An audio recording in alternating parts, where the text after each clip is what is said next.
जय हिंद दोस्तों, स्वागत है आप सभी का आपके अपने YouTube channel general study mode में। तो चलिए हम लोग शुरू करते हैं। क्लास तो हम लोग का शुरू होगा ALP CBT 2 के एग्ज़ाम के लिए, जो कि आपका बेसिक साइंस और इंजीनियरिंग ड्राइंग का प्रैक्टिस सेट दोनों का साथ में है और 50 प्रश्न का एक प्रैक्टिस सेट है। और आप लोगों का CBT 2 में भी आप लोगों का साइंस से जो क्वेश्चन पूछने वाला है और साइंस और इंजीनियरिंग ड्राइंग दोनों से मिलाकर टोटल 50 प्रश्न रहेगा। तो 50-50 का एक सेट डेली प्रैक्टिस करेंगे हम लोग। और आप लोग का क्लास यूट्यूब चैनल पर कुछ दिनों से नहीं चल रहा था, मोबाइल मेरा ख़राब था जिसकी वजह से क्लास नहीं चल रहा था। और अब सही है मोबाइल मेरा, तो रेगुलर क्लास चलेगा। तो आप लोग क्लास ज़रूर देखिएगा और अच्छा लगेगा, आप लोग देखिएगा एक बार। और बेसिक साइंस का हम लोग का होगा क्लास। तो चलिए आज पहला है प्रैक्टिस सेट इसका, शुरू करते हैं हम लोग। और ये आपका जो प्रैक्टिस सेट है यह इसके सर का मतलब इसमें क्वेश्चन सेट किया हुआ है, जो कि आप लोगों के लिए बेहतर होगा, क्योंकि जानते हैं कि आप लोग इसके सर का जो रेलवे का क्वेश्चन जो भी रहता है अपना सेट किया हुआ, वह बहुत अच्छा प्रश्न रहता है, जो कि प्रीवियस ईयर के हिसाब से ही रहता है, सिलेबस के अनुसार ही रहता है, कोई भी अटर पटर क्वेश्चन इसमें नहीं रहता है। तो आप लोगों को PDF भी मिल जाएगा, नहीं होगा अगर ऐसा हो, अगर बुक मिल जाए तो बुक ले लीजिएगा तो अच्छा रहेगा, और नहीं होगा तो PDF भी आपको मिल जाएगा टेलीग्राम चैनल पर, तो आप वहाँ से PDF लेके और देख सकते हैं। तो चलिए शुरू करते हैं हम लोग। पहला प्रश्न है आप लोगों का, पहला प्रश्न है आपका न्यूमेरिकल है प्रश्न आपका।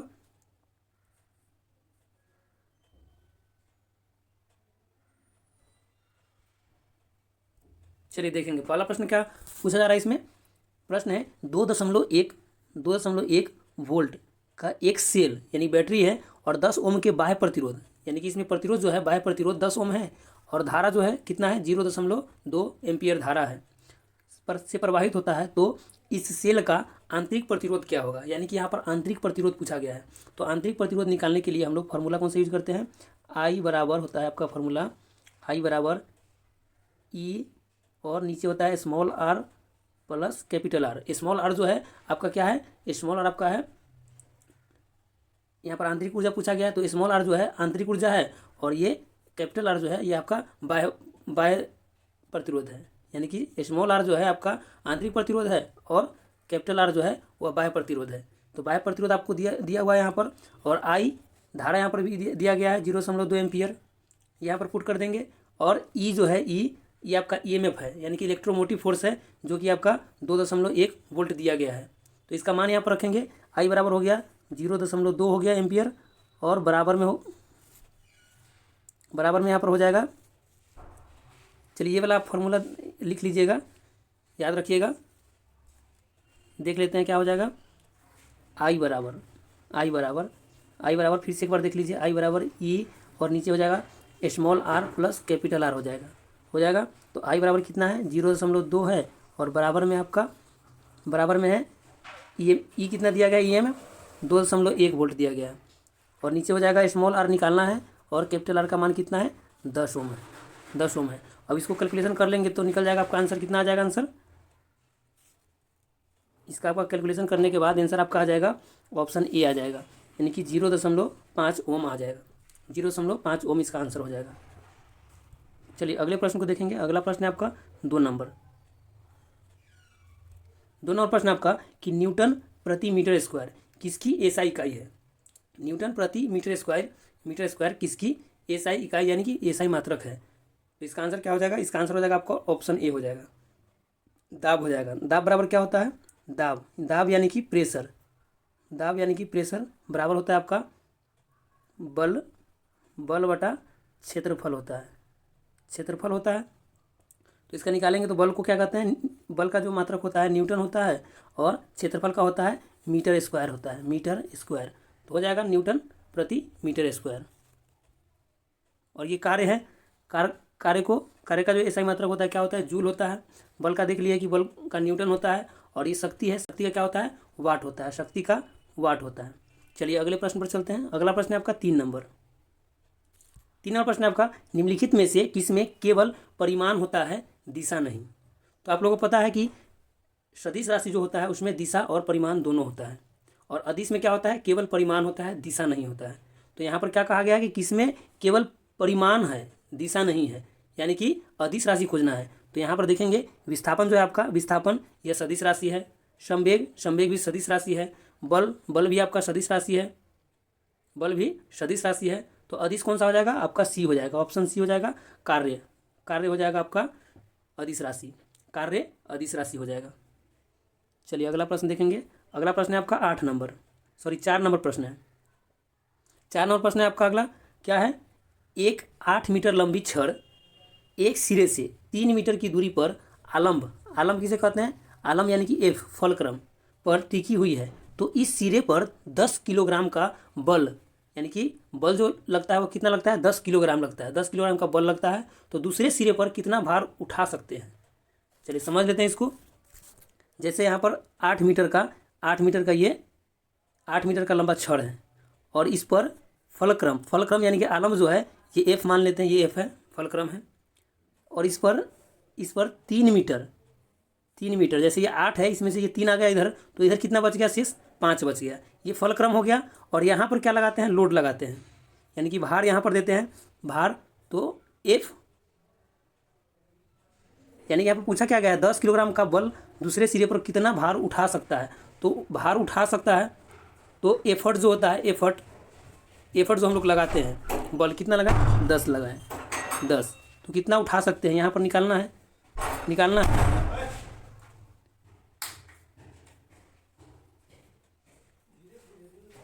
ये फलक्रम हो गया, और यहाँ पर हो गया ई, इफर्ट, यहाँ पर एफर्ट लगा रहे हैं, एफर्ट, और ये क्या हो जाएगा? एल हो जाएगा, यानी कि लोड हो जाएगा। तो चलिए अब इसको सॉल्व करते हैं। तो यहाँ पर इसका फॉर्मूला हो जाएगा आपका,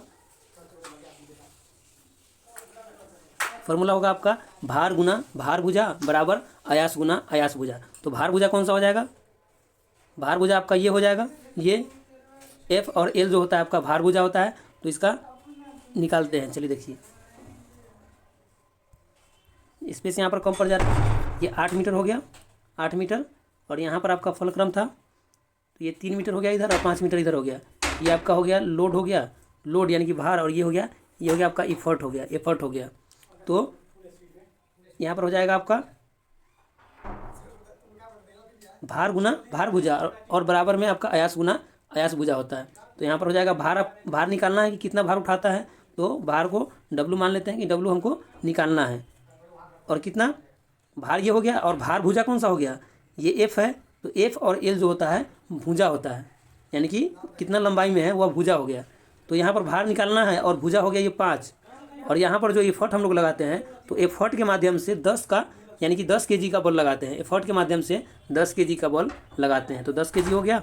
और भार भुजा कौन सा होता है? एफ और ई, यानी कि फलक्रम और एफर्ट के बीच की दूरी, तो ये 3 हो गया। अब इसको काट देंगे तो 5 से 2 मरतबे कट जाएगा ये, तो डब्लू बराबर क्या आ जाएगा? 3 दूना 6 आ जाएगा, यानी कि 6 kg हो जाएगा, 6 kg भार उठाएगा। आप लोग समझ गए होंगे, फिर से एक बार देख लीजिएगा। चलिए अगला प्रश्न देखते हैं। अगला प्रश्न है आपका 5 नंबर।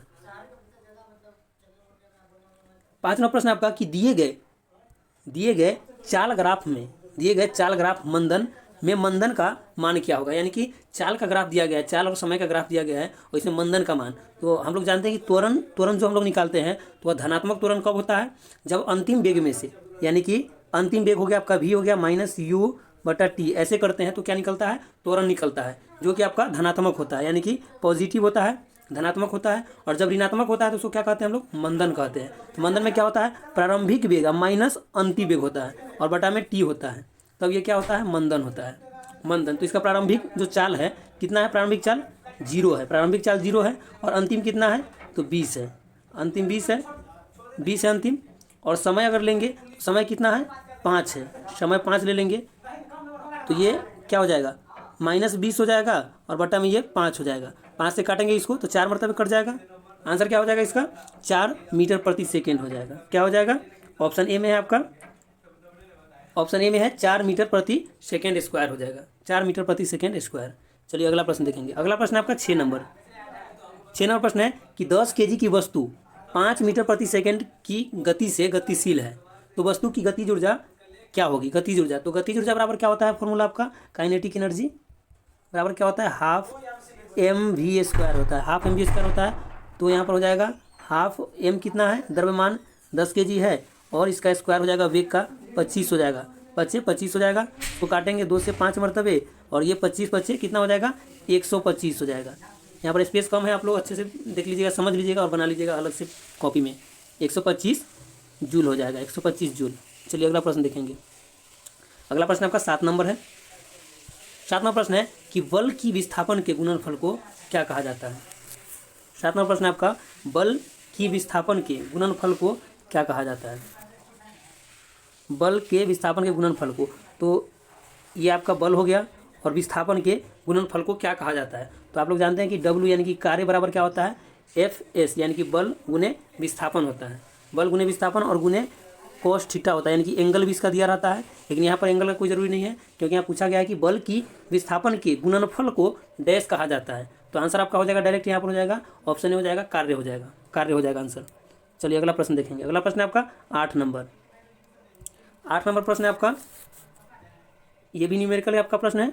एक ट्रक एक चट्टान से गिर जाता है और 0.8 सेकेंड में ज़मीन पर पहुंचता है। वह चट्टान ज़मीन से कितनी ऊंचाई पर है। यहाँ पर जी का मान दिया हुआ है, तो आपका जी का मान दिया हुआ है, टाइम दिया हुआ है, और एक ट्रक एक चट्टान से गिर जाता है, यानी कि इसका प्रारंभिक वेग जो होगा आपका, प्रारंभिक वेग आपका 0 हो जाएगा। तो चलिए निकालते हैं इस पर, यानी गति का जो दूसरा समीकरण है उससे यह निकलेगा। गति का दूसरा समीकरण कौन सा है, एस बराबर है आपका ut प्लस हाफ ए, यहाँ पर जी हो जाएगा क्योंकि ऊपर से नीचे गिर रहा है, तो जी, और यहाँ पर हो जाएगा टी स्क्वायर, यानी कि एस बराबर होता है आपका ut plus half G T square. तो चलिए देखते हैं यहाँ पर, एस निकालना है, दूरी निकालना है, तो एस निकालना है, यू आपका 0 हो जाएगा, और 0 से अगर टी में गुना करेंगे तो 0 हो जाएगा, 0 प्लस हाफ यानी कि 1/2 गुना जी कितना है 10 है जी का मान, और टी का स्क्वायर यानी कि ये हो जाएगा 0.8 गुना 0.8 हो जाएगा। अब इसको काटेंगे तो क्या हो जाएगा 5 हो जाएगा, ये 5 मरतबे कट जाएगा, ये 8 64 हो जाएगा, और 8 बजे 40 कर देंगे, और ये 8 चौक 32 हो जाएगा, यानी कि 32 और एक संख्या के बाद दशमलव, यानी कि 3.2 मीटर हो जाएगा आपका आंसर। क्या हो जाएगा 3.2 मीटर, दूरी जो होगा इसका 3.2 मीटर हो जाएगा। चलिए आप अच्छे से सॉल्व कर लीजिएगा, बस फार्मूला आप देख लीजिएगा, ध्यान में रखिएगा, और उसी से आप बना सकते हैं, अपने से खुद से बनाइएगा। चलिए अगला प्रश्न देखेंगे। अगला प्रश्न आपका 9 नंबर है प्रश्न। 9 नंबर प्रश्न है कि जब प्रतिरोधकों को श्रेणी क्रम में संयोजित किया जाता है तो प्रत्येक प्रतिरोधों में विभवांतर डैश होता है, विभवांतर डैश होता है। क्या हो जाएगा इसका आंसर, जब प्रतिरोधों को श्रेणी क्रम में जोड़ा जाता है, श्रेणी क्रम में जोड़ा जाता है, श्रेणी क्रम में जोड़ा जाता है, तो प्रत्येक प्रतिरोधकों में विभवांतर क्या होता है, विभवांतर। ऑप्शन ए में आपका है मोटाई के समानुपाती, समान रूप से विभाजित, सी में है, और बी में है प्रतिरोध के समानुपाती होता है, और डी में है समान होता है। प्रतिरोधकों के श्रेणी क्रम में संयोजित किया जाता है तो प्रत्येक प्रतिरोधों में विभवांतर, तो विभवांतर आप लोग जानते हैं कि V बराबर होता है आपका IR होता है, V बराबर IR होता है। तो प्रतिरोधकों को श्रेणी क्रम में जब जोड़ा जाता है तो श्रेणी क्रम में आप लोगों को पता है कि श्रेणी क्रम में धारा समान होता है, धारा समान होता है और वोल्टेज अलग अलग होता है, और समानांतर क्रम में क्या होता है, वोल्टेज समान होता है और धारा अलग अलग होता है। तो यहाँ पर क्या कहा जा रहा है कि श्रेणी क्रम में संयोजित किया जाता है तो प्रत्येक प्रतिरोधों में विभवांतर क्या होगा, तो विभवांतर क्या होगा, प्रतिरोध के समानुपाती होता है। यहाँ पर देख सकते हैं V बराबर IR, यानी कि V जो होता है समानुपाती होता है R के, प्रतिरोध जो होता है वोल्टेज के समानुपाती होता है। तो आंसर आपका हो जाएगा क्या, ऑप्शन बी हो जाएगा, प्रतिरोध के समानुपाती होता है, प्रतिरोध के समानुपाती होता है। चलिए अगले प्रश्न पर चलेंगे। अगला प्रश्न आपका होगा 10 नंबर।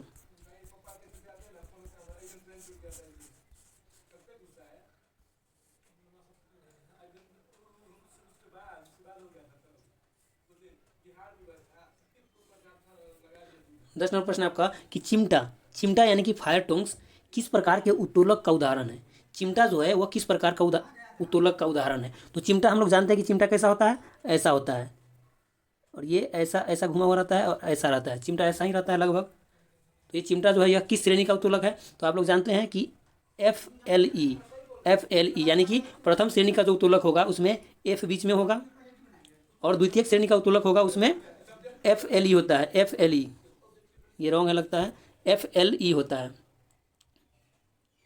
FLE होता है, FLE यानी कि पहला में आपका ये हो गया प्रथम श्रेणी का उत्तोलक में बीच में होगा, और ये द्वितीय श्रेणी के उत्तोलक में लोड बीच में होगा, और तृतीयक में क्या होगा, तृतीयक में क्या होगा आपका एफर्ट जो होता है, एफर्ट बीच में होगा। तो चिमटा कैसे हम लोग ऐसे बस थोड़ा सा जान लेते हैं, चिमटा ऐसा होता है और यहाँ पर क्या होता है, यहाँ पर हम लोग एफर्ट लगाते हैं, ये जो है आपका ये फुलक्रम होता है, यहाँ पर हम लोग क्या लगाते हैं, एफर्ट लगाते हैं, एफर्ट लगाते हैं और यहाँ पर क्या होता है, यहाँ से वस्तु को पकड़ते हैं यहाँ से, तो यहाँ पर क्या हो जाएगा, ये लोड हो जाएगा। तो आप मिला के देख सकते हैं कि ये कौन सा श्रेणी का उत्तोलक हो जाएगा। ई किस में है, लास्ट में आता है, यानी कि ये देखिए यहाँ पर 3 नंबर में आता है, तो क्या हो जाएगा आंसर, तृतीयक श्रेणी का उत्तोलक हो जाएगा। यानी कि तृतीयक श्रेणी का उत्तोलक में क्या होता है, एफर्ट जो होता है आपका एफर्ट वह कहाँ होता है, बीच में होता है। चलिए आंसर देख लेते हैं इसका ऑप्शन क्या है, प्रथम द्वितीय तृतीय, ऑप्शन सी में आपका तृतीय उत्तोलक। और इसमें आप ये भी ध्यान में रखिए कि प्रथम श्रेणी का जो उत्तोलक होता है उसका यांत्रिक लाभ जो होता है, यांत्रिक लाभ जो होता है वह क्या होता है, 1 से बड़ा होता है, 1 से यानी कि फिर से देख लेते हैं, इसका यांत्रिक जो होता है 1 का, ये 1 है प्रथम श्रेणी का उत्तोलक है, इसका 1 से बड़ा होता है और 1 से छोटा भी होता है, 1 से बड़ा 1 से छोटा और 1 के बराबर तीनों होता है, 1 से बड़ा 1 से छोटा और 1 के बराबर तीनों होता है। और द्वितीयक श्रेणी की अगर बात करें, द्वितीयक श्रेणी की इसका अगर बात करें तो द्वितीयक श्रेणी का जो उत्तोलक होता है यह केवल 1 से बड़ा होता है, 1 से बड़ा होता है, 1 से केवल बड़ा होता है। और तृतीयक श्रेणी जो होता है वह केवल 1 से छोटा होता है, 1 से छोटा होता है। तृतीयक श्रेणी का उत्तोलक आपका 1 से छोटा होता है और द्वितीयक श्रेणी का 1 से बड़ा होता है और प्रथम श्रेणी का उत्तोलक जो होता है 1 से बड़ा, छोटा और बराबर तीनों होता है, यानी कि तीनों प्रकार का होता है, तीनों प्रकार का होता है, इतना ध्यान में रखिएगा। चलिए अगला प्रश्न देखते हैं। अगला प्रश्न है आपका 11 नंबर प्रश्न है। 11 नंबर प्रश्न क्या पूछा जा रहा है कि निम्नलिखित में से कौन सा द्वितीय श्रेणी के उत्तोलक का उदाहरण है। 11 नंबर प्रश्न आपका द्वितीयक श्रेणी के उत्तोलक का उदाहरण कौन सा है। ये आपका प्लायर जो है, प्लायर ये कौन सा है, प्लायर जैसे आपका ऐसे होता है, प्लायर यहाँ पर ऐसे होता है, ये यहाँ पर ये पकड़ने वाला रहता है, ये प्लायर हो गया आपका प्लायर। तो यहाँ पर ये जो होता है इसका फलक्रम होता है, बीच में फलक्रम होता है, यानी कि एफ आ गया तो ये क्या हो गया, प्रथम श्रेणी का उत्तोलक हो गया। तो प्लायर तो होगा नहीं, फिर ये बर्फ उठाने वाला चिमटा जो है, चिमटा भी नहीं होगा। और ये शीशो जो है, शीशो में क्या होता है, फलक्रम बीच में होता है, ये भी प्राथमिक श्रेणी का उत्तोलक है, ये भी नहीं होगा। और ये जो है आपका बर्फ उठाने की चिमटा जो होता है, आइस्टोंग जो होता है आपका, ये तृतीयक श्रेणी का उत्तोलक हो जाता है, क्योंकि इसमें इफर्ट बीच में लगता है। तो आंसर आपका क्या हो जाएगा, ऑप्शन सी हो जाएगा। ऑप्शन सी हो जाएगा। एक पहिया का ठेला गाड़ी जो है, जिसे क्या कहते हैं, व्हील बैरो भी कहते हैं, व्हील बैरो, यह द्वितीयक श्रेणी का उत्तोलक है। ध्यान में रखिएगा क्या हो जाएगा आंसर, एक पहिए का ठेला गाड़ी हो जाएगा। एक पहिए का ठेला गाड़ी आपका द्वितीयक श्रेणी का उत्तोलक है। चलिए अगला प्रश्न देखेंगे। अगला प्रश्न है आपका 12 नंबर प्रश्न है कि क्लास 1 यानी कि श्रेणी 1 का लीवर में प्रयत्न और भार किस दिशा में जाते हैं। प्रयत्न कहने का मतलब है आपका एफर्ट जो लगाते हैं वह किस दिशा में जाता है, और भार यानी कि लोड यह किस दिशा में जाता है, दोनों का दिशा कैसा होता है। तो प्रथम श्रेणी के उत्तोलक में हम लोग जानते हैं, जैसे प्रथम श्रेणी के उत्तोलक का आपका हो गया, क्या हो गया, ये प्लायर ले लेते हैं। तो इसमें क्या करते हैं, ये जब यहाँ पर क्या होता है, एफर्ट यहाँ पर लगाते हैं, यहाँ एफ होता है, यहाँ ई होता है, एफर्ट लगाते हैं, यहाँ लोड होता है। तो यहाँ पर ये जब ऊपर की ओर जाता है तो ये क्या होता है, नीचे की ओर आता है, नीचे की ओर, यानी कि इसका यहाँ पर एफर्ट जो लगाते हैं, एफर्ट इसका दिशा ऐसा होता है, और लोड जो होता है, लोड का दिशा नीचे की ओर होता है। तो कह सकते हैं कि दोनों का दिशा जो होता है, एफर्ट का और लोड का, दोनों का विपरीत होता है। आंसर क्या हो जाएगा, आप लोग समझ गए होंगे। आंसर क्या हो जाएगा इसका, ऑप्शन बी हो जाएगा, विपरीत दिशा में, यानी कि प्रयत्न और भार, प्रयत्न कहते हैं एफर्ट को और भार कहते हैं लोड को, दोनों का दिशा जो होता है वह प्रथम श्रेणी के उत्तोलक में विपरीत होता है। चलिए अगला प्रश्न देखेंगे। अगला प्रश्न है आपका 13 नंबर प्रश्न है आपका, जब कोई पिंड मुक्त रूप से पृथ्वी की ओर गिरता है, तो इसकी कुल ऊर्जा क्या होती है, कुल ऊर्जा क्या होती है। तो इसका आंसर आपका हो जाएगा ऑप्शन सी हो जाएगा। इसकी कुल ऊर्जा जो होती है वह अचर रहती है, यानी कि नियत रहती है, अचर रहती है, इसकी कुल ऊर्जा नियत रहती है। इसमें क्या होता है, जब कोई पिंड ऊपर से, यानी कि ऊपर से जब नीचे की ओर गिरता है, तो काइनेटिक एनर्जी यानी कि गतिज ऊर्जा जो होता है, गतिज ऊर्जा क्या होता है, गतिज ऊर्जा बढ़ता है, और पोटेंशियल एनर्जी यानी कि स्थितिज ऊर्जा घट जाता है। जितना ज़्यादा गतिज ऊर्जा बढ़ेगा उतना ही स्थितिज ऊर्जा घटेगा, और जब नीचे से ऊपर की ओर जाएंगे, तो इसका विपरीत हो जाएगा। इसमें क्या होगा, स्थितिज ऊर्जा बढ़ेगा और गतिज ऊर्जा घटेगा। जितना स्थितिज ऊर्जा बढ़ेगा उतना ही गतिज ऊर्जा घटेगा। तो चलिए अच्छे से समझ गए होंगे आप लोग। चलिए अब आगे चलते हैं, अगला प्रश्न देखते हैं। अगला प्रश्न है आपका 14 नंबर प्रश्न है। 14 नंबर प्रश्न आपका कि बांध के संग्रहित जल में, यानी कि बांध जो होता है पानी को जो रोकने के लिए जो बांध बनाया जाता है, तो बांध में जो संग्रहित होता है जल जो जमा रहता है, तो वह किस ऊर्जा के कारण संग्रहित रहता है, उसमें कौन सा ऊर्जा संग्रहित होता है। जल को जब जमा करके रखते हैं तो उसमें जो ऊर्जा उत्पन्न होता है वह संग्रहित ऊर्जा रहता है, वह कौन सा ऊर्जा रहता है। इसका आंसर क्या हो जाएगा, इसका आंसर आपका हो जाएगा ऑप्शन डी हो जाएगा। ऑप्शन डी स्थितिज ऊर्जा हो जाएगा, यानी कि स्थितिज ऊर्जा संग्रहित रहता है। बांध में स्थितिज ऊर्जा आपका संग्रहित रहता है। और स्थितिज ऊर्जा जो है, स्थितिज ऊर्जा यानी कि आपका हो जाएगा पोटेंशियल एनर्जी, क्या होता है mgh। पोटेंशियल एनर्जी बराबर क्या होता है mgh, यानी कि स्थितिज ऊर्जा आपका द्रव्यमान और ये गुरुत्वीय त्वरण और ये ऊंचाई, यानी कि द्रव्यमान, गुरुत्वीय त्वरण, ऊंचाई, ये तीनों पर निर्भर करता है आपका। यानी कि द्रव्यमान के घटने बढ़ने से स्थितिज ऊर्जा घटता बढ़ता है, फिर आपका गुरुत्वीय त्वरण के घटने बढ़ने से बढ़ता घटता है, और ऊंचाई के भी बढ़ने से बढ़ता है, घटने से घटता है। ये ध्यान में रखिएगा, आपका द्रव्यमान, गुरुत्वीय त्वरण और ऊंचाई तीनों पर निर्भर करता है। चलिए अगले प्रश्न को देखते हैं। अगला प्रश्न आपका 15 नंबर प्रश्न है। 15 नंबर प्रश्न है कि किसी पिंड पर किया गया कार्य निम्नलिखित में से किस पर निर्भर नहीं करता है। किस पर निर्भर नहीं करता है, तो यहाँ पर कार्य की बात हो रहा है। यहाँ पर कार्य है, क्या है, कार्य है। कार्य की जब बात हो रहा है तो यहाँ पर देख लेंगे कि W यानी कि वर्क, W बराबर क्या हो जाएगा आपका, W बराबर आपका हो जाता है FS cos theta. cos theta हो जाता है, यानी कि आपका हो जाएगा बल गुने विस्थापन गुने एंगल। एंगल भी होता है, तो cos थीटा हो गया एंगल। तो इसमें क्या होता है, किस पूछा जा रहा है कि कार्य निम्नलिखित में से किस पर निर्भर नहीं करता है, तो यहाँ पर देख लेंगे निर्भर किस पर करता है, बल पर करता है निर्भर, ये आपका विस्थापन पर निर्भर करता है, और ये कार्य जो किया जाता है उसके एंगल पर भी निर्भर करता है, कोण पर निर्भर करता है। यहाँ पर देख लेंगे ऑप्शन में विस्थापन है, तो विस्थापन आपका नहीं होगा क्योंकि इस पर निर्भर करता है। लगाया गया बल, इस पर भी नहीं होगा क्योंकि इस पर भी निर्भर करता है। और सी में आपका बल एवं विस्थापन के बीच के कोण, जो कि आपका ये cos थीटा हो गया, इस पर भी निर्भर करता है, तो ये भी नहीं होगा। तो आंसर क्या हो जाएगा, आंसर हो जाएगा आपका ऑप्शन डी हो जाएगा, पिंड का आरंभिक वेग, यानी कि आपका कार्य जो होता है वह पिंड के आरंभिक वेग पर निर्भर नहीं करता है, पिंड के आरंभिक वेग पर निर्भर नहीं करता है। चलिए अगला प्रश्न देखेंगे। अगला प्रश्न आपका है 16 नंबर। 16 नंबर प्रश्न है आपका कि ऋणात्मक कार्य के प्रकरण में बल एवं विस्थापन के बीच का कोण कितना होता है। यानी कि जब आपका ऋणात्मक कार्य होता है तो उस समय बल और विस्थापन के बीच का कोण कितना का बनता है, कितने डिग्री का कोण बनता है, कितने डिग्री का कोण बनता है। तो आंसर आपका हो जाएगा, जब ऋणात्मक कार्य होगा तो उस समय क्या होता है, ऋणात्मक कार्य यानी कि बल के दिशा के, यानी कि कार्य जो होता है बल के दिशा के, विस्थापन जो होता है आपका बल के दिशा के विपरीत होता है। जैसे आपका हो गया W बराबर हो गया आपका FS हो गया, FS हो गया, तो ये विस्थापन जो होता है आपका, ये बल हो गया इस दिशा में और विस्थापन आपका इस दिशा में हो जाएगा, यानी कि विपरीत दिशा में हो जाएगा। तो उस समय आपका ऋणात्मक कार्य होता है, तो उस समय एंगल कितना का बनता है, तो यह समानांतर होता है, इसलिए एंगल जो बनता है आपका 180 डिग्री का बनता है। कितना, 180 डिग्री का कोण बनता है, 180 डिग्री का। तो आंसर आपका हो जाएगा ऑप्शन डी हो जाएगा, ऑप्शन डी हो जाएगा। चलिए एक बार फिर से देख लेते हैं इसको। आपका जब ऋणात्मक कार्य पूछेगा, यानी कि ऋणात्मक कार्य तीनों हम देख लेते हैं। ऋणात्मक कार्य जो होता है उसमें क्या होता है, 180 डिग्री का कोण बनता है। और आपका धनात्मक जो कार्य होगा, पॉजिटिव जो कार्य होगा, तो उसमें क्या होता है, पॉजिटिव कार्य जो होगा तो उसमें आपका एंगल कितना का बनता है, 0 डिग्री का कोण बनता है, 0 डिग्री का। और अगर शून्य कार्य होगा, यानी कि कार्य जो आपका है वह शून्य हो गया, शून्य कार्य अगर होगा तो उसमें एंगल कितने का बनता है, तो 90 डिग्री का, 90 डिग्री का एंगल बनता है। तीनों ध्यान में रखिएगा। चलिए अगला प्रश्न देखेंगे।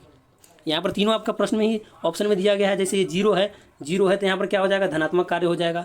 ये 90 है, 90 डिग्री है, तो यहाँ पर क्या हो जाएगा, कार्य शून्य हो जाएगा। और यहाँ पर क्या हो जाएगा, ऋणात्मक कार्य हो जाएगा। तीनों आपका दिया गया है इसी पर। चलिए अगला प्रश्न देखिए। अगला प्रश्न आपका 17 नंबर। 17 नंबर प्रश्न है आपका कि ऊपर उठाए गए हथौड़े के पास क्या होता है। यानी कि हथौड़ा जब ऊपर हम उठाते हैं तो उसमें एक ऊर्जा उसमें स्थानांतरित हो जाता है, यानी कि उसमें ऊर्जा स्टोर हो जाता है। तो कौन सा ऊर्जा होता है उसमें, कौन सा ऊर्जा उसमें होता है। इसका आंसर आपका हो जाएगा स्थितिज ऊर्जा होता है, स्थितिज ऊर्जा। यानी कि आपका अगर धनुष जो खींचते हैं तो उसमें भी आपका स्टोर जो होता है ऊर्जा, वो भी स्थितिज ऊर्जा होता है। या बांध में आपका जो ऊर्जा जो रहता है उसमें स्टोर, वो भी आपका स्थितिज ऊर्जा होता है। और यहाँ पर हथौड़ा उठाते हैं या कोई भी वस्तु ऐसा उठाते हैं जिसमें बल लगता है, तो वो भी क्या होता है, स्थितिज ऊर्जा होता है। आंसर आपका हो जाएगा ऑप्शन डी हो जाएगा, स्थितिज ऊर्जा हो जाएगा। चलिए अगला प्रश्न देखेंगे। अगला प्रश्न आपका 18 नंबर है। 18वां प्रश्न है आपका कि साइकिल की सवारी करते समय निकलने वाली ऊर्जा निम्न में से किस पर निर्भर, यानी कि इसका रूप नहीं होता है, किसका रूप नहीं होता है। जैसे इसमें आपका दिया गया ऑप्शन में गतिज ऊर्जा दिया गया है, ऊष्मीय ऊर्जा दिया गया है, रासायनिक ऊर्जा, यांत्रिक ऊर्जा। पूछा जा रहा है कि साइकिल चलाने के समय में इनमें से कौन सा ऊर्जा जो है वह काम नहीं करता है, कार्य नहीं करता है। तो इसका आंसर आपका हो जाएगा ऑप्शन बी हो जाएगा, रासायनिक ऊर्जा जो है वह कार्य नहीं करता है। गतिज ऊर्जा कार्य करता है, ऊष्मीय ऊर्जा होता है, यांत्रिक ऊर्जा होता है साइकिल चलाते समय, लेकिन आपका रासायनिक ऊर्जा जो है आपका केमिकल रिएक्शन नहीं होता है, नहीं होता है। आंसर क्या हो जाएगा, रासायनिक ऊर्जा हो जाएगा। और इसमें क्या होता है आपका, साइकिल चलाने के समय में जो आपका टायर जो होता है, चक्का होता है, साइकिल का चक्का होता है, चक्का और सड़क के बीच सड़क के सतह के बीच घर्षण के कारण आपका ऊष्मीय ऊर्जा जो होता है वो उत्पन्न होता है। ये ऊष्मीय ऊर्जा जो है आपका यह कैसे उत्पन्न होता है, चक्का के और सड़क के सतह के बीच घर्षण के कारण आपका ऊष्मीय ऊर्जा उत्पन्न होता है, घर्षण के कारण। और स्थितिज ऊर्जा जो होता है आपका, स्थितिज ऊर्जा उससे क्या होता है आपका पेशीय ऊर्जा में रूपांतरित हो जाता है। ये आपका पेशीय ऊर्जा जो है, पेशीय ऊर्जा इसमें नहीं है। पेशीय ऊर्जा भी अगर रहेगा तो क्या होता है, स्थितिज ऊर्जा जो है आपका पोटेंशियल एनर्जी वह किस में बदल जाता है, पेशीय ऊर्जा में बदल जाता है, पेशीय ऊर्जा में। चलिए अगला प्रश्न देखेंगे। अगला प्रश्न है आपका 19 नंबर प्रश्न है कि ऊष्मागतिकी का प्रथम नियम किस संरक्षण नियम के ऊपर आधारित है। यानी कि ऊष्मागतिकी का जो 3 नियम है, एक आपका शून्यवा नियम है, एक आपका शून्य नियम है, और एक आपका प्रथम नियम है, और एक आपका द्वितीय नियम है। तो यहाँ पर पूछा गया है प्रथम नियम पूछा गया है। शून्यवा नियम क्या कहता है, शून्यवा नियम कहता है कि ए का ताप अगर बी के ताप के बराबर है, ए का ताप बी के ताप के बराबर है और बी का ताप सी के ताप के बराबर है, तो ए और सी का जो तापमान होगा वह बराबर होगा। ये शून्यवा नियम कहता है। और पहला नियम जो है, पहला नियम क्या करता है, यहाँ पर क्वेश्चन पूछा गया कि पहला नियम किस संरक्षण के नियम पर आधारित है, यानी किसका संरक्षण करता है। तो पहला नियम जो है वह ऊर्जा को संरक्षित करता है, ऊर्जा को संरक्षित करता है। आंसर हो जाएगा आपका ऊर्जा को संरक्षित करता है। आंसर आपका हो जाएगा ऊर्जा का नियम हो जाएगा, ऊर्जा का नियम। चलिए अगला प्रश्न देखेंगे। अगला प्रश्न आपका होगा 20 नंबर। चलिए देखते हैं 20 नंबर प्रश्न। 20 नंबर प्रश्न है आपका कि एक अच्छे तापरोधक में डैश ताप चालकता होती है। यानी कि एक अच्छे तापरोधक में तापीय चालकता जो होता है वह क्या होता है।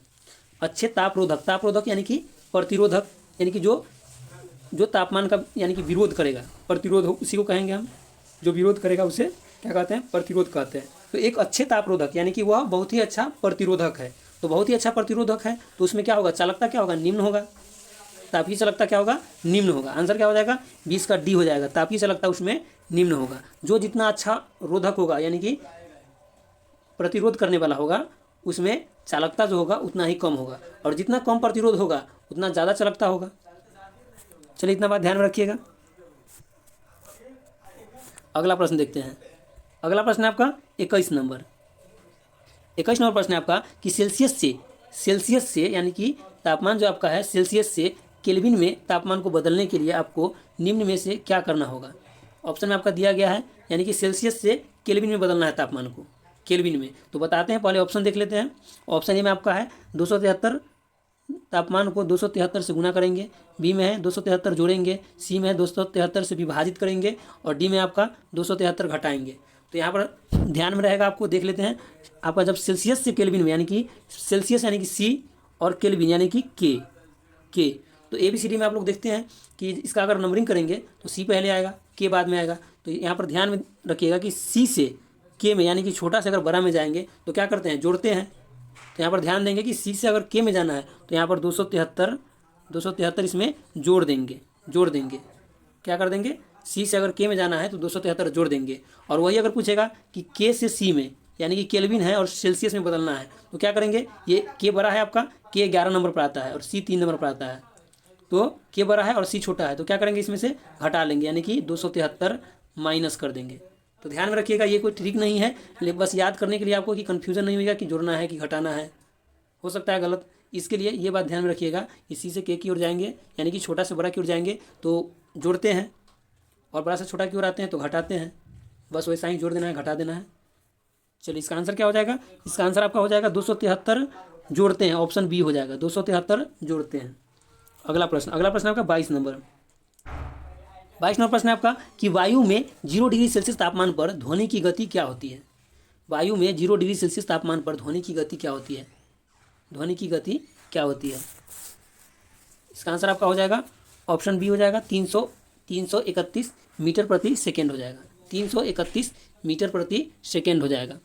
और ध्वनि जो है ध्वनि गमन नहीं कर सकती है कहाँ पर, तो निर्वात में ध्वनि गमन नहीं कर सकती है। और ध्वनि जो सबसे अधिक ध्वनि का जो चाल होता है वो किस माध्यम में होता है, तो ठोस माध्यम में चाल जो होता है इसका सबसे अधिक होता है। सबसे अधिक चाल होता है इसका ठोस माध्यम में।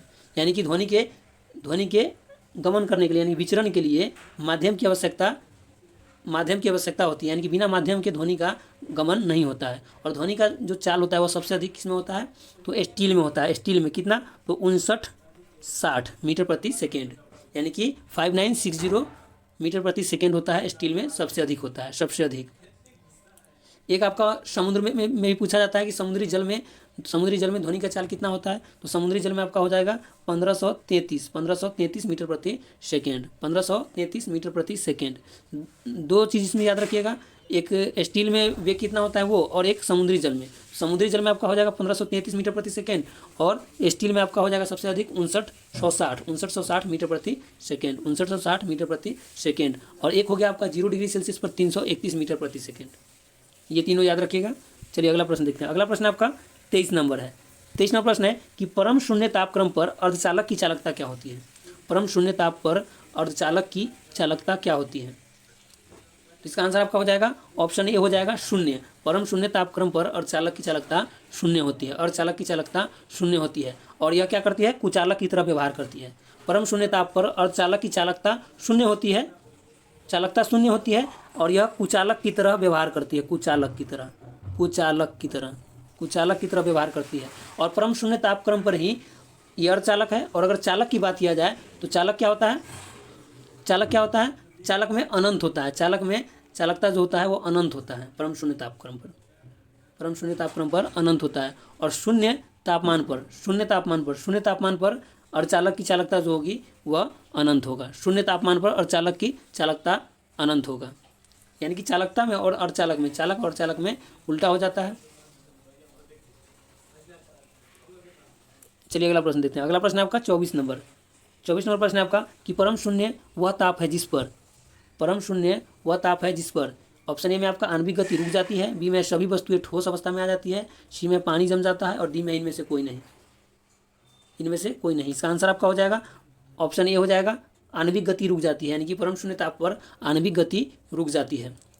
परम शून्य तापमान कितना होता है, तो अगर केल्विन में बात करें तो 0 केल्विन हो जाएगा परम शून्य तापमान। और अगर सेल्सियस में बात करें सेंटीग्रेड में तो -273 डिग्री सेंटीग्रेड हो जाएगा। -273 डिग्री सेंटीग्रेड हो जाएगा आपका परम शून्य तापक्रम का माप हो जाएगा।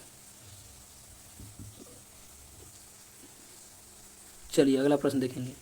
अगला प्रश्न आपका 25 नंबर प्रश्न है कि एक चालक का प्रतिरोध निम्नलिखित कारकों में से किस पर निर्भर करता है।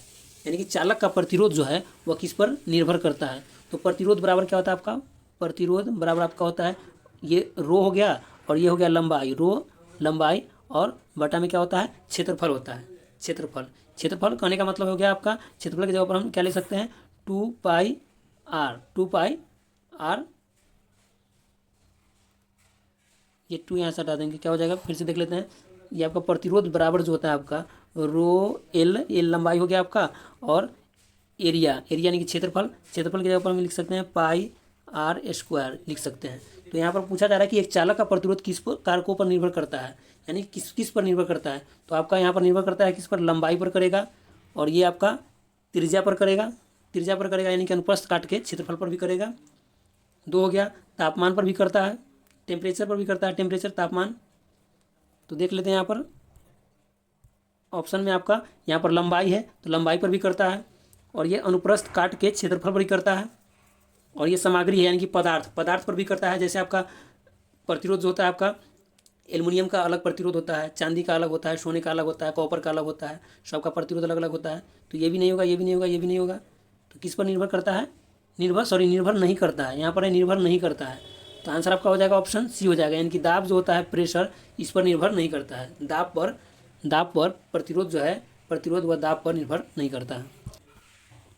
चलिए देखते हैं यहाँ पर 26 नंबर जो है आपका प्रश्न है कि यदि 50 वाट का एक बल्ब 1000 जूल की ऊर्जा की खपत करता है, 1000 जूल की ऊर्जा का खपत करता है, तो बल्ब कितने समय तक चमकेगा यानी कि जलेगा। तो आपका P बराबर जो होता है आपका P बराबर यानी कि कार्य करने की क्षमता को क्या कहते हैं, कार्य करने की दर को शक्ति कहते हैं, कार्य करने की दर को शक्ति कहते हैं। तो कार्य कितना हो रहा है, कार्य यानी कि W बटा टी, P बराबर क्या हो गया W बटा टी। तो यहाँ पर देख लेंगे क्या निकालना है हमको, T निकालना है। तो P यहाँ पर आ गया तो क्या हो जाएगा W बटा P हो जाएगा, W बटा P हो जाएगा।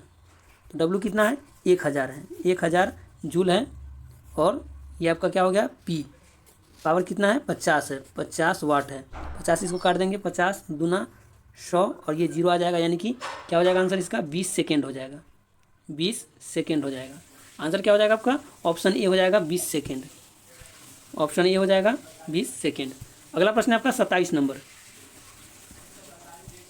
प्रश्न है कि दो प्रतिरोधक, एक 10 ओम का है और दूसरा 20 ओम का है, 6 वोल्ट की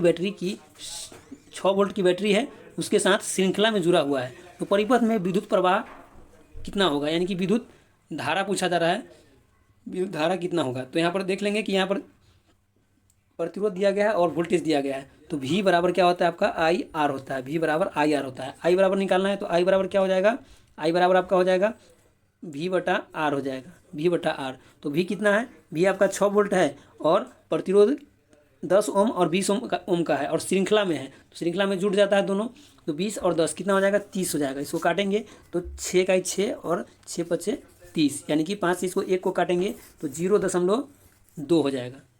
क्या हो जाएगा इसका आंसर 0.2 एम्पियर, ऑप्शन बी हो जाएगा, ऑप्शन बी हो जाएगा आपका 0.2 एम्पियर, 0.2 एम्पियर 27 का हो जाएगा आंसर।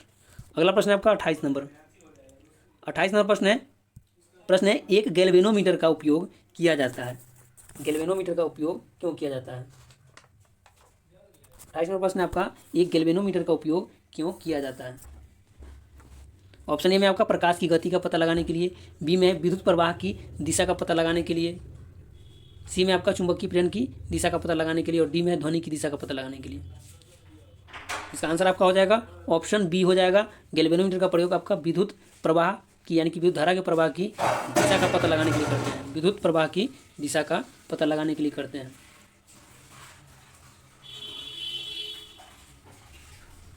इसका जो गैल्वेनोमीटर जो है, ये गैल्वेनोमीटर जो है आपका, इसका आविष्कार किसने किया था, इसका आविष्कार जोहान स्वीगर ने किया था, जोहान स्वीगर ने 1820 में किया था, जोहान स्वीगर ने 1820 में किया था आविष्कार गैल्वेनोमीटर का। चलिए अगला प्रश्न देखेंगे। अगला प्रश्न है आपका 29 नंबर प्रश्न है जब तार की लंबाई दोगुनी हो जाती है तो ए मीटर घटकर कितना हो जाता है, ए मीटर घटकर कितना हो जाता है, ए मीटर घटकर कितना हो जाता है। जैसे यहाँ पर क्या कहा जा रहा है कि जब तार की लंबाई दोगुनी हो जाती है, तार की लंबाई, जैसे यहाँ प्रतिरोध जो होता है, प्रतिरोध जो होता है वह लंबाई के क्या होता है, लंबाई के समानुपाती होता है, लंबाई के समानुपाती होता है। प्रतिरोध क्या होता है, लंबाई के समानुपाती होता है। तो अगर प्रतिरोध बढ़ेगा तो लंबाई बढ़ेगा। तो हम यहाँ पर देख लेते हैं V बराबर आपका होता है IR होता है, IR। तो यहाँ पर लंबाई बढ़ेगा तो R भी बढ़ेगा, जितना लंबाई बढ़ेगा उतना R बढ़ेगा। तो यहाँ पर क्या कहा जा रहा है कि लंबाई दोगुनी हो जाता है, तो मान के चलते कि यहाँ की ये R जो है प्रतिरोध ये दोगुना हो जाता है। तो प्रतिरोध जो होता है V के समानुपाती होता है, लेकिन I के व्युत्क्रमानुपाती होता है। जैसे I के व्युत्क्रमानुपाती होता है R, I के व्युत्क्रमानुपाती होता है R।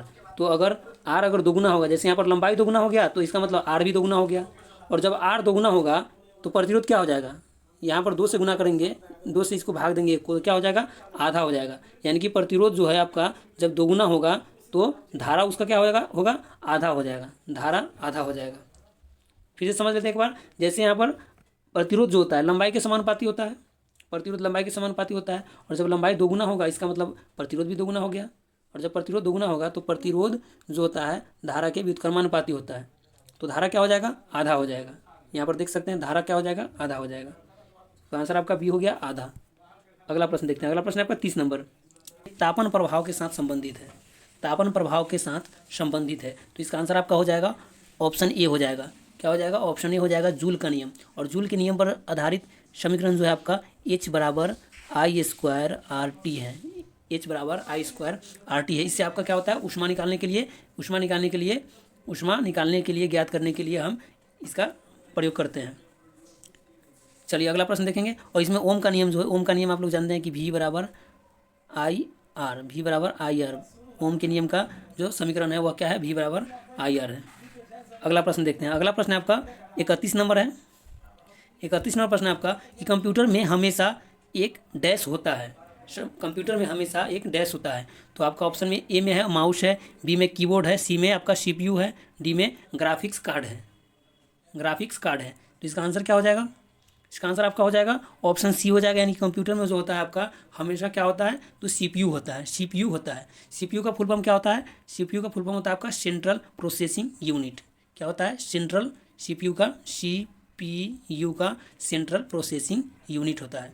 और CPU क्या करता है, CPU किसी प्रोग्राम या एप्लीकेशन से निर्देश लेता है और उसकी गणना करता है। CPU क्या करता है, प्रोग्राम या एप्लीकेशन से निर्देश लेता है और उसकी गणना करता है। चलिए अगला प्रश्न देखेंगे। अगला प्रश्न है आपका 32 नंबर। 32 नंबर प्रश्न है आपका कि निम्नलिखित में से कौन एक उच्च स्तर कंप्यूटर भाषा नहीं है। यानी कि निम्नलिखित में से कौन सा एक उच्च स्तरीय कंप्यूटर भाषा नहीं है। कहने का मतलब इसमें ऑप्शन में 3 आपका भाषा होगा कंप्यूटर का, उच्च स्तरीय भाषा होगा और एक नहीं होगा। क्या हो जाएगा इसका आंसर, इसका आंसर आपका हो जाएगा ऑप्शन सी हो जाएगा, मोडेम हो जाएगा। क्योंकि आपका कोबोल यह एक उच्च स्तरीय कंप्यूटर भाषा है। फोर्ट्रॉन ये भी भाषा है आपका। और ये ALGOL ये भी आपका कंप्यूटर भाषा है। और कौन सा नहीं है, मोडेम नहीं है। मोडेम का जो पूर्ण रूप होता है आपका, क्या होता है, मॉड्यूलेटर और डीमॉड्यूलेटर इसका पूर्ण रूप होता है। और भी कंप्यूटर का जो भाषा है आपका उच्च स्तरीय भाषा है, जैसे आपका हो गया कोबोल हो गया, फोर्ट्रॉन हो गया, ALGOL हो गया। उसके बाद आपका एक होता है बेसिक होता है, एक आपका सी होता है, एक होता है आपका C++ होता है, जावा होता है, JAVA जावा होता है। ये सब आपका क्या है, कंप्यूटर का उच्च स्तरीय भाषा है।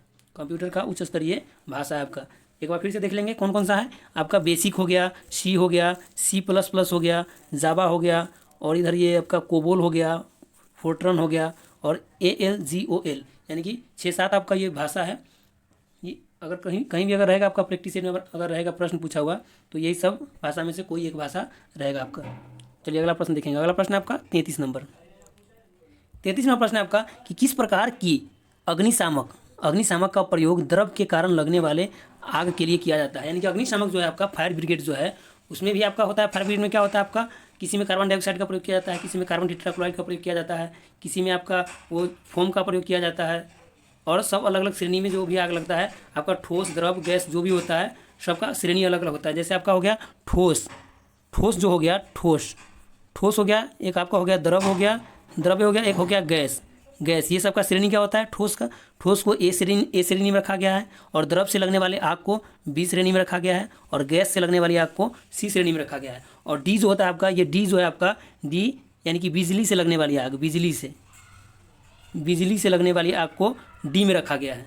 डी में यहाँ पर पूछा गया है कि अग्निशामक का प्रयोग द्रव के कारण लगने वाले आग के लिए किया जाता है। तो द्रव के कारण जो आग लगता है वह कौन से श्रेणी में आता है, तो ऑप्शन आपका बी हो जाएगा। बी यानी कि श्रेणी बी में आता है, ये आप तीनों याद रख लीजिएगा, ठोस द्रव गैस तीनों का याद रख लीजिएगा। ठोस में आपका ए होता है। ठोस जैसे कहने का मतलब है कि आपका ठोस में क्या आता है, कागज़ आ गया, लकड़ी आ गया, कोयला आ गया, ये सबसे अगर आग लगता है तो उसको ठोस कहा जाता है। और द्रव किसे कहते हैं, तो द्रव जैसे आपका हो गया तरल पदार्थ, जैसे हो गया आपका पेट्रोल हो गया, डीजल हो गया, केरोसिन तेल हो गया, मोबिल हो गया, ये सबसे अगर आग लगता है तो उसे क्या कहते हैं, उसे बी श्रेणी में रखते हैं। बी श्रेणी में और द्रव से लगे आग का संज्ञा दी जाती है। और गैस की अगर बात करें तो गैस श्रेणी सी में आता है। गैस में आपका हो गया CNG हो गया, LPG हो गया, और भी जो भी गैस है, गैस के कारण जो आग लगता है वह हो गया आपका श्रेणी सी में हो गया। और इस प्रश्न का आंसर आपका बी हो गया। चलिए अगला प्रश्न देखेंगे। अगला प्रश्न है आपका 34 नंबर प्रश्न है आपका कि वायु डैश वायु के संपर्क में आने पर आग पकड़ लेता है। इसका आंसर क्या हो जाएगा, इसका आंसर आपका हो जाएगा ऑप्शन सी हो जाएगा, सोडियम हो जाएगा, क्योंकि सोडियम जो है वह वायु से क्या करता है, वायु में आने के बाद ऑक्सीजन से अभिक्रिया कर लेता है। यह बहुत ही अभिक्रियाशील धातु है, बहुत ही अभिक्रियाशील धातु है, इसीलिए यह वायु से संपर्क करके क्या होता है, आग लग जाता है। अगला प्रश्न देखेंगे। अगला प्रश्न है आपका 35 नंबर। 35 नंबर प्रश्न है कि सुरक्षा के उद्देश्य से विद्युत वायरिंग में प्रयुक्त एमसीबी का पूर्ण रूप क्या होता है। यानी कि सुरक्षा के लिए हम एमसीबी का प्रयोग करते हैं, तो यहाँ पर एमसीबी का क्या पूर्ण रूप पूछा गया है, यानी कि इसका फुल फॉर्म पूछा गया है। एमसीबी का फुल फॉर्म पूछा गया है, क्या हो जाएगा इसका फुल फॉर्म क्या हो जाएगा। तो एमसीबी का फुल फॉर्म जो होता है आपका मिनिएचर सर्किट ब्रेकर होता है। ऑप्शन ए हो जाएगा, मिनिएचर सर्किट ब्रेकर इसका फुल फॉर्म होता है। और ये सुरक्षा कैसे करता है हम लोग का, बिजली से, करंट से कैसे सुरक्षा करता है।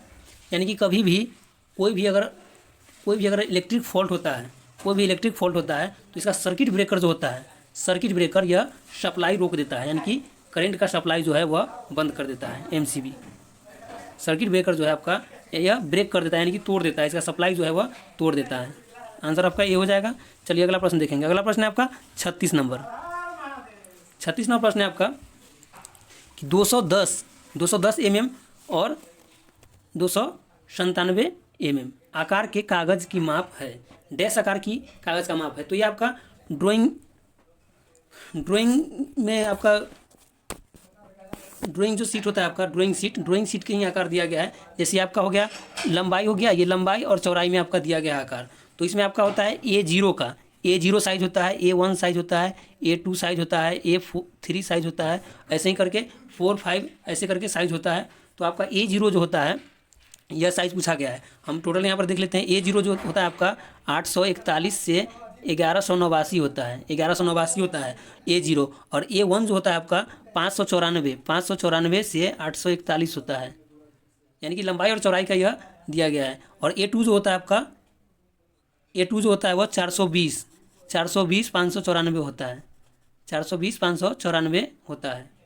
और A3 की अगर बात करें, चलिए फिर से देख लेते हैं A3 की। अब देख लेते हैं A3 जो होता है वह A3 कितना होता है, 297 गुना होता है आपका 420, 297 गुना 420। और A4 की अगर बात करें, A4 तो आपका हो जाएगा 210 गुना 297। तो यहाँ पर क्या दिया गया है क्वेश्चन में, 210 गुना 297। तो यह क्या हो जाएगा, A4 साइज़ का हो जाएगा। यानी कि ड्राइंग शीट जो होता है, ड्राइंग शीट A4 उसके साइज़ का हो जाएगा। आंसर क्या हो जाएगा आपका, ऑप्शन सी हो जाएगा, A4 हो जाएगा। A4 साइज़ का माप दिया गया है, A4 साइज़ का माप दिया गया है। अगला प्रश्न देखेंगे। अगला प्रश्न है आपका 37 नंबर। 37 नंबर प्रश्न है कि बड़ी मशीन की ड्राइंग किस पैमाने से बनाई जाती है। बड़ी मशीन की ड्राइंग जो बनाया जाता है, यानी कि बड़े बड़े मशीन का जो ड्राइंग बनाया जाता है, तो ड्राइंग बोर्ड तो आप लोग जानते हैं कि ड्राइंग बोर्ड छोटा होता है, और बड़े बड़े मशीन का या बड़े बड़े बिल्डिंगों का जो बनाते हैं ड्राइंग, तो हम लोग उसको छोटा करके बनाते हैं। तो यहाँ पर पूछा गया है कि बड़ी मशीन की ड्राइंग किस पैमाने से बनाई जाती है, बड़े मशीन की ड्राइंग किस पैमाने से बनाई जाती है। तो इसका आंसर आपका हो जाएगा, ऑप्शन सी हो जाएगा, लघुकरण करके, यानी कि उसका माप जो है उसको छोटा करके ड्राइंग बोर्ड पर उसको दर्शाया जाता है। यानी कि इसको कह सकते हैं कि 1:x के रूप में दर्शाते हैं। यानी कि इसका जो रियल वैल्यू है ये है, और उसको कम करके यहाँ पर दर्शाते हैं। ये x है, यहाँ पर इसको कम करके दर्शाते हैं। चलिए अगला प्रश्न देखेंगे। अगला प्रश्न आपका 38 नंबर प्रश्न है कि वृत्त मास्टर पर कितने डिग्री के कोण की माप अंकित होती है।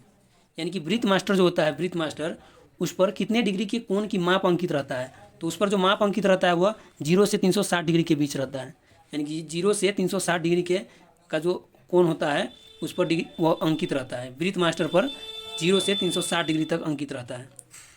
अगला प्रश्न है आपका 39 नंबर प्रश्न है आपका कि वह स्थिति जब हम किसी सतह को समतल आकृतियों के पैटर्न से इस प्रकार ढकते हैं ताकि कोई ओवरलैप या रिक्त स्थान न हो, क्या कहा जाता है उसे, उस स्थिति को क्या कहा जाता है। इसका आंसर आपका हो जाएगा, ऑप्शन बी हो जाएगा, टेसलेशन।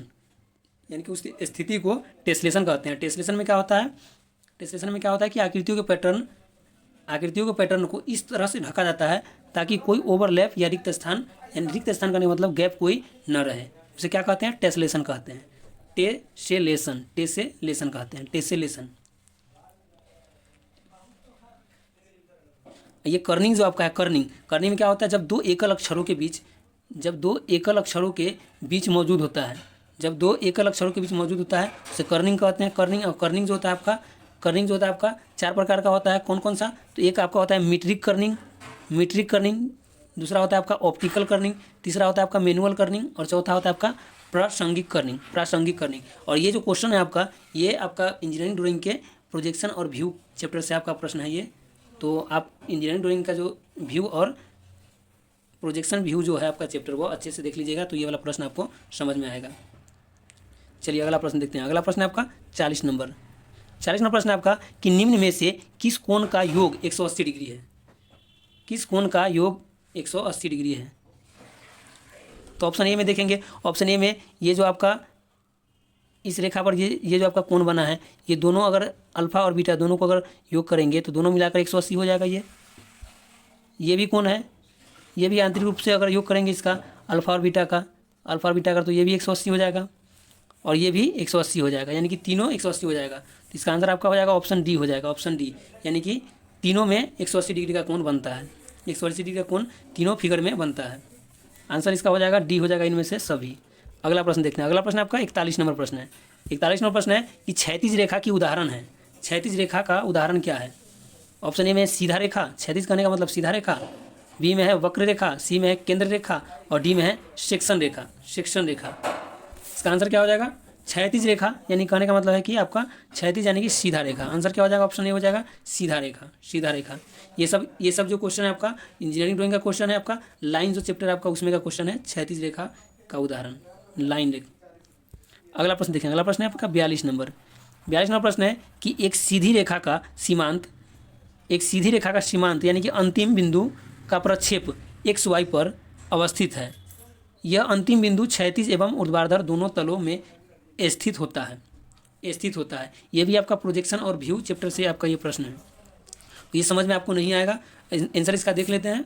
समझ में नहीं आएगा जब तक आप नहीं पढ़िएगा, प्रोजेक्शन और व्यू जब तक अच्छे से नहीं पढ़िएगा तब तक ये समझ में नहीं आएगा। इसका आंसर आपका हो जाएगा ऑप्शन ए हो जाएगा क्षैतिज तल तथा ऊर्ध्वाधर तल दोनों पर एक सीधी रेखा का सीमांत यानी कि अंतिम बिंदु जो होता है, एक सीधी रेखा का अंतिम बिंदु का प्रक्षेप XY पर अवस्थित है, और यह अंतिम बिंदु क्षैतिज एवं ऊर्ध्वाधर दोनों तलों में स्थित रहता है। कहाँ पर? तो क्षैतिज तल तथा ऊर्ध्वाधर तल दोनों पर, क्षैतिज तथा ऊर्ध्वाधर दोनों तल पर अवस्थित रहता है। आंसर ए हो जाएगा। अगला देखते हैं इसका 43 नंबर प्रश्न। 43 नंबर प्रश्न आपका कि सामान्य हेप्टागोन की डैश भुजाएं होती है, यानी कि हेप्टागोन में कितने भुजाएं होती है, कितनी भुजाएं होती है? 43 नंबर प्रश्न है हेप्टागोन में कितनी भुजाएं होती है। इसका आंसर आपका हो जाएगा ऑप्शन सी हो जाएगा 7 हो जाएगा। कितना हो जाएगा? 7 हो जाएगा, 7 हो जाएगा। और इसका आंतरिक कोण अगर निकालेंगे, इसका आंतरिक कोण अगर निकालेंगे तो इसके आंतरिक कोण का मान कितना हो जाएगा? 900 डिग्री हो जाएगा, 900 डिग्री। क्या हो जाएगा? 900 डिग्री हो जाएगा, 900 डिग्री हो जाएगा इसके आंतरिक कोणों का योग। चलिए अगला प्रश्न देखेंगे। अगला प्रश्न आपका 44 नंबर प्रश्न है। 44 नंबर प्रश्न है कि निम्न में से सबसे अधिक रफनेस ग्रेड का सिंबल कौन सा है? सबसे अधिक रफनेस ग्रेड का सिंबल कौन सा है? सबसे अधिक रफनेस ग्रेड का सिंबल कौन सा है? तो यह सिंबल है, इसको सिंबल को पहचानना है। वो जो लेटर लिखने का जो आता है, लाइन जो पढ़ते हैं इंजीनियरिंग ड्राइंग में, लाइन जो चैप्टर आपका उसी में ये सब देखने के लिए मिलता है। यह एक सिंबॉलिक चैप्टर है, उसमें भी आपका सिंबल रहता है। ये लिखावट के रूप में प्रश्न है आपका कि सबसे अधिक रफनेस ग्रेड का सिंबल कौन सा है। तो ये सब आपका लाइन वाला चैप्टर में मिलता है। इसका आंसर आपका हो जाएगा ऑप्शन ए हो जाएगा, ऑप्शन ए हो जाएगा। अगला प्रश्न है आपका 45 नंबर प्रश्न है कि यथार्थता क्या प्रदर्शित करता है? यथार्थता क्या प्रदर्शित करता है? यथार्थता क्या प्रदर्शित करता है? इसका आंसर हो जाएगा आपका ऑप्शन बी हो जाएगा वास्तविक मान की मापित मान से निकटता। यानी कि यथार्थता कहने का मतलब है कि शुद्धता, यथार्थता कहने का मतलब है शुद्धता। जैसे कोई भी माप, जैसे टॉलरेंस हम लोग निकालते हैं, तो जैसे आपको छूट दिया गया, जैसे आपको 50 mm साइज में कोई वर्कपीस तैयार करना है, तो उसके लिए अगर छूट दिया गया कि 50 + 5 और -5, यानी कि 50 0.5 कर लेते हैं, 0.5, यानी कि 50 से 0.5 अगर ज़्यादा रहेगा तो वो भी सही है, और 50 से 0.5 अगर कम रहेगा वो भी सही है। लेकिन इसके अगर जितना ज़्यादा, ये आपका हो गया वास्तविक मान, यहाँ पर क्या है, वास्तविक मान की मापित मान से निकटता, यानी कि ये वास्तविक मान हो गया आपका, वास्तविक मान से आपका ये निम्नतम है और ये अधिकतम है, ये दोनों के जितना बीच रहेगा उतना यथार्थता इसका अधिक होगा। यानी कि यथार्थता करने का मतलब समझ गए होंगे आप कि इसकी शुद्धता जो होगा वह अधिक होगा। वास्तविक मान की मापित मान से निकटता जितना अधिक होगा उतना ही अधिक इसकी शुद्धता होगी, शुद्धता। तो आंसर आपका बी हो गया। समझ गए होंगे आप लोग कि यथार्थता जो है शुद्धता को प्रदर्शित करता है, किसको, शुद्धता को, यानी कि वास्तविक मान की मापित मान से कितना अधिक निकटता है उसको बतलाता है। तो यथार्थता जो है जितना अधिक होगा उतना ही वास्तविक मान में निकटता अधिक होगा।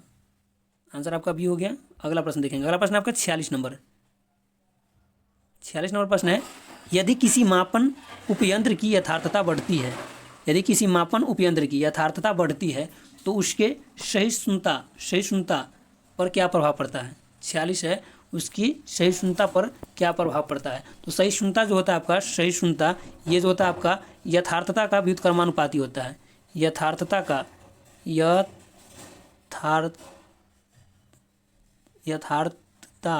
यथार्थता का व्युत्क्रमानुपाती होता है, व्युत्क्रमानुपाती होता है। सहिष्णुता का व्युत्क्रमानुपाती होता है, यानी कि यदि उपयंत्र की यथार्थता अगर बढ़ती है तो सहिष्णुता क्या हो जाएगा, घटती है। सहिष्णुता क्या हो जाएगा, घटती है। आंसर इसका क्या हो जाएगा, ऑप्शन सी हो जाएगा, घटेगी। यथार्थता अगर बढ़ेगा तो सहिष्णुता घटेगा। यथार्थता आपका हो गया, एक्यूरेसी हो गया, यानी कि शुद्धता हो गया, शुद्धता हो गया, और सहिष्णुता क्या होगा आपका, टॉलरेंस हो गया, टॉलरेंस। अगला प्रश्न देखेंगे। अगला प्रश्न आपका 47 नंबर 47 नंबर प्रश्न आपका, किसी भी मशीन का वेग अनुपात, किसी भी मशीन का वेग अनुपात क्या होता है। किसी भी मशीन का वेग अनुपात क्या होता है। किसी भी मशीन का वेग अनुपात जो होता है आपका, वेग अनुपात जो होगा आपका, आंसर ये हो जाएगा, प्रयास तथा भार द्वारा तय की गई दूरी का अनुपात। प्रयास या भार द्वारा तय की गई दूरी के बीच अनुपात। जैसे आपका ये हो गया आपका, ये एफ हो गया और ये एल हो गया और ये हो गया आपका ई हो गया, ई हो गया। तो एफ एल को क्या कहते हैं, भार भुजा कहते हैं, भार कहते हैं, और ये एफ ही जो हो गया आपका प्रयास कहते हैं, प्रयास या आयास भुजा कहते हैं। तो किसी मशीन का वेग अनुपात जो होता है आपका प्रयास तथा भार द्वारा तय की गई दूरी का अनुपात होता है। प्रयास जैसे ये हो गया, प्रयास या भार ये हो गया, ये दोनों के अनुपात को क्या कहते हैं, वेग अनुपात कहते हैं। यानी कि सीधा सीधा समझ लेते हैं कि वेग अनुपात बराबर जो होता है आपका, वेग अनुपात यानी कि वेग अनुपात यानी कि रेशियो, वेग अनुपात बराबर क्या होता है, वेग अनुपात बराबर आपका होता है प्रयास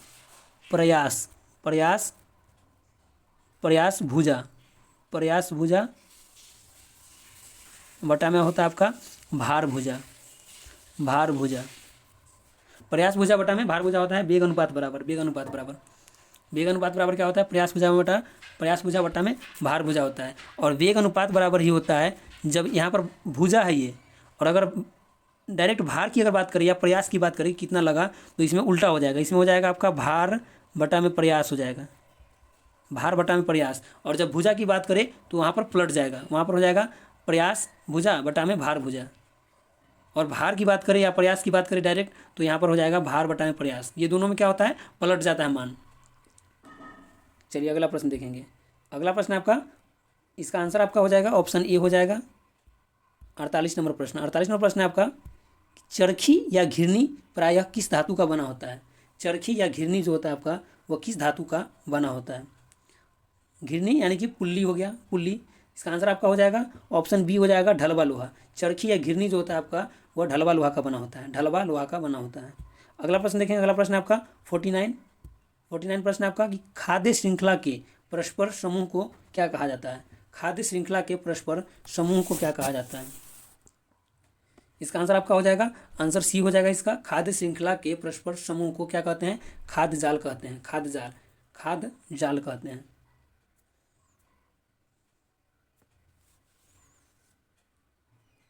चलिए अगला प्रश्न देखें। अगला प्रश्न आपका 50 नंबर है। 50 नंबर प्रश्न है और ये आपका आज के प्रैक्टिस सेट का यानी कि पहला प्रैक्टिस सेट का लास्ट प्रश्न है। क्या है प्रश्न? प्रश्न है आपका कि निम्नलिखित में से कौन एक जीव मंडल में सफाई कर्मचारी के रूप में कार्य करता है? यानी कि जैव मंडल में सफाई कर्मचारी के रूप में कार्य करता है। सफाई कर्मचारी करने का मतलब जैसे आपका जो भी आपका अपशिष्ट होता है उसको क्या करता है, अपघटित कर देता है। तो अपघटन करने का जो काम करेगा उसे क्या कहेंगे? सफाई कर्मचारी कहेंगे, सफाई कर्मचारी। तो सफाई कर्मचारी का जो कार्य करता है वो कौन करता है? सफाई कर्मचारी का कार्य आपका जो होता है अपघटक के रूप में कार्य करता है कौन? बैक्टीरिया करता है और कवक करता है। बैक्टीरिया और कवक करता है। और यहाँ पर श्रेणी पूछा गया है कि जीव मंडल में सफाई कर्मचारी के रूप में कार्य कौन सा करता है, कौन करता है? तो यहाँ आंसर हो जाएगा आपका ऑप्शन डी हो जाएगा, अपघटक करता है। अपघटक में कौन कौन सा आता है? बैक्टीरिया आता है, बैक्टीरिया और कवक और बैक्टीरिया आता है। कवक और बैक्टीरिया आपका अपघटक है। यह मृत कार्बनिक पदार्थ पर निर्भर करता है। अपघटक जो है आपका पोषण के लिए किस पर निर्भर करता है? मृत कार्बनिक पदार्थ पर। अपघटक पोषण के लिए यानी कि अपघटक जो है अपना पोषण के लिए मृत कार्बनिक पदार्थ पर निर्भर करता है। इसका आंसर आपका हो गया क्या? ऑप्शन डी हो गया, अपघटक हो गया।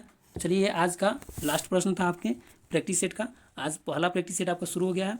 आप लोग रेगुलर रहिएगा और 50 प्रश्न का आप लोग का प्रैक्टिस सेट होगा, जिसमें आपका पहले ही बता दिया है कि आपका basic science and engineering drawing से रहेगा प्रश्न आपका। तो आप लोग प्रैक्टिस सेट लगाइएगा तो आप लोग जो भी पढ़े हैं वो सब आपका रिवीजन होते जाएगा और अच्छे से सब याद रहेगा। तो आप लोग क्लास मिस मत कीजिएगा। और ये पहला प्रैक्टिस सेट शुरू हो गया है, आप लोग कर लीजिएगा। चलिए धन्यवाद। डेली आपका एक प्रैक्टिस सेट होगा।